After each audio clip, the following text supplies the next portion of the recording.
কড়াই থেকে নামাতে যা দেরি, শেষ হতে কিন্তু একদমই সময় নেয় না। বিশেষ করে আমি যখন এটা ভাত দিয়ে খাওয়ার জন্য তৈরি করি, আর ভাত খাওয়ার সময় আমি কিন্তু ভাগে এক পিসও আজ পর্যন্ত পাইনি, কারণ আমার বাসায় সবাই এটা খেতে খুব পছন্দ করে। দেশি চিংড়ি মাছ পছন্দের তালিকায় আমার কিন্তু শীর্ষে। কিন্তু চিংড়ি মাছের মাথা আমার বাসায় তেমন একটা কেউই পছন্দ করে না। আর দেখতেই পাচ্ছেন দেশি চিংড়ির মাথার যে ঘিলুগুলো, এগুলো দেখতে একদম লাল টুকটুকা আর খেতেও কিন্তু অসাধারণ। তো মাছ রান্না করলে দেখা যায় যে মাছগুলো সবাই খেয়ে ফেলেছে, কিন্তু মাথাগুলো বাটিতে গড়াগড়ি খাচ্ছে, কেউ খাবে না। তো আমি করি কি, মাছগুলো থেকে মাথাটা আলাদা করে কেটে নিয়ে নিই। আর মাথার ভিতরে কিন্তু আমি একদমই মাছ রাখি না। আর এটা খুব আলতো হাতে আমি ধুয়ে নিই, যাতে ঘিলুগুলো একদমই পানির সাথে মিশিয়ে বেরিয়ে না যায়, যাতে সবগুলোই মাছের মাথার ভিতরে থাকে।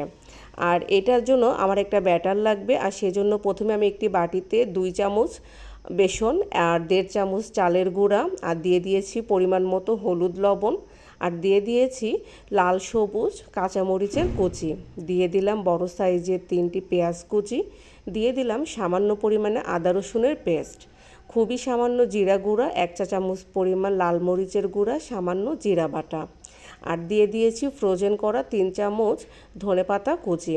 ধনেপাতাটা আমি শীতকালে বেশি করে কিনে কুচি করে ফ্রোজেন করে রেখে দিই, সারা বছরই এটা আমার কাজে লাগে। এবার এটা খুব ভালো করে মিশিয়ে আমি সামান্য পানি দিয়ে একটা থকথকে ব্যাটার তৈরি করে নেব। আর পানিটা আমি একসাথে দিচ্ছি না, কারণ এটা বেশি পাতলা হয়ে গেলে কিন্তু ব্যাটারটা ভালো হবে না। এটা দেখতেই পাচ্ছেন কেমন থকথকে বা একটা কাদা কাদা ভাবের মতো ব্যাটার হবে, যেটা মিডিয়াম ঘনত্ব থাকবে। আমার ব্যাটারটা রেডি হয়ে গেছে, আর রেখে দিচ্ছি 5 মিনিটের জন্য।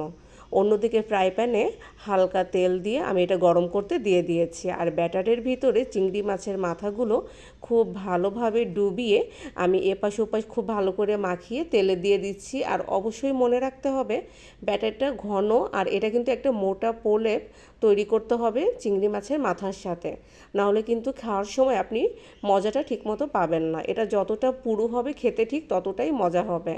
আর যেহেতু আমি প্রথমে চালের গুঁড়ো দিয়ে নিয়েছি, এজন্য এটা কিন্তু ক্রিস্পি ভাবটা অনেক বেশি থাকবে। তো দেখতেই পাচ্ছেন আমি কিন্তু খুব মোটা মোটা প্রলেপ দিয়ে এগুলো ভাজি করে নিচ্ছি অল্প আছে। আঁচটা কিন্তু একদমই মিডিয়াম লো থেকেও কম থাকবে। আর অল্প আছে এটা আপনি বেশ ভালোভাবে এপাশ ওপাশ করে লাল করে ভেজে নিতে হবে। যখন চারপাশটা একদম লাল টুকটুকা হয়ে যাবে, তখন এগুলো আমি তেল ঝরিয়ে তুলে নেব। দেখতেই পাচ্ছেন আমার ভাজা কিন্তু একদম রেডি, কালারটা একদম লাল এসেছে, যেহেতু ভিতরে ঘিলু আছে পর্যাপ্ত, ওর কালারটাও কিছুটা চলে আসে। তো এবার আমি নামিয়ে নিচ্ছি, আর একটা সার্ভিং ডিশে এটা আমি সার্ভ করে নিচ্ছি। এটা খেতে এতটাই মজা, না খেলে বোঝা যাবে না।